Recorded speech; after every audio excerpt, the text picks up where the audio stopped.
a strain of conservative thought that says, well, dollars spent in the public sphere are unproductive, and these dollars should be spent in the private sphere, reinvested, saved, however they should be used. And, I mean, there was an article in the Washington Post this week by Charles Lane about how our infrastructure really isn't as bad as has been widely rumored, you know, that you can drive all across this country and you don't actually see bridges collapsing or pothole-filled roads like you would see anywhere else. You can drive across the country without seeing a bridge collapse? I mean, that strikes me as a pretty low bar. No, I understand. It's like when we were better than Saddam, you know? Right, but Charles Lane isn't exactly like a right-wing ideologue or something like that. On some things, but continue. No, so, I mean, so that, you know, is a legitimate political debate. That well, let me show a Republican icon touting the benefits of infrastructure. This is none other than the sainted Gipper, Ronald Reagan. Here's him. Here he is talking about infrastructure. America can't afford throwaway roads or disposable transit systems. The bridges and highways we fail to repair today will have to be rebuilt tomorrow, at many times the cost.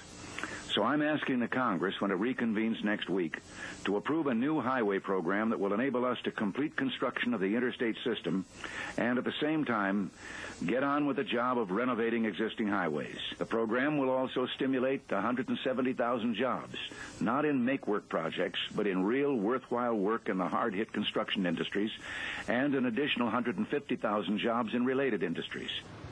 Keep in mind, that was Reagan talking when unemployment was very elevated. And, I mean, word for word, you could map that onto Barack Obama, right? I mean, and this is, I think that's precisely the place where people really do feel like, Michelle, I think you're an adherent to the bad faith theory of this. Well, yeah, I mean, I'm actually curious. Do you really believe, I mean, you keep hearing about these so-called GOP jobs proposals, which usually are just kind of gutting regulations. And this seems to be the GOP line now, right? That regulation is a problem with the economy, even though all the polls of small business owners show that that's not what they cite as the main problem with the economy. Does anybody really believe that? Because it seems like such a transparent fig leaf for their unwillingness to do anything actually stimulative. Well, I mean, small business owners, there were two different polls done on this in the past 2 weeks, and one of them cited, you know, small business owners said in one poll that it was one of their #1 concerns, but it was like 18 or 20%, and then the other one said it was #2. Right. Now, the fact is, I mean, there are regulations that do cost a lot of money. I mean, Groupon IPO'd this week. The fees to go public are over $5 million. I mean, that's a significant... Right, but the point is that do you believe that the main problem with the economy is or do you think conservatives really believe that the main problem with the economy right now is excessive regulation? I don't...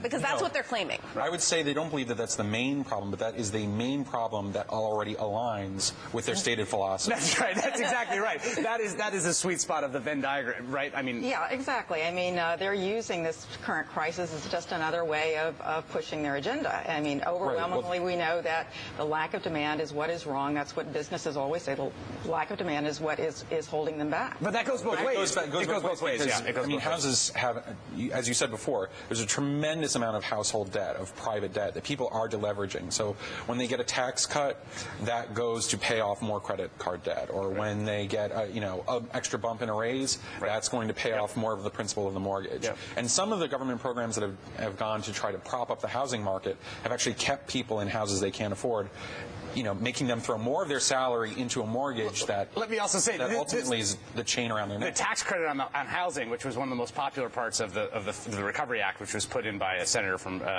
Georgia, an $8,000 tax credit, was very popular. Was a Republican plan, and it was. I mean, it was basically propping up a housing market that I think needs to shrink.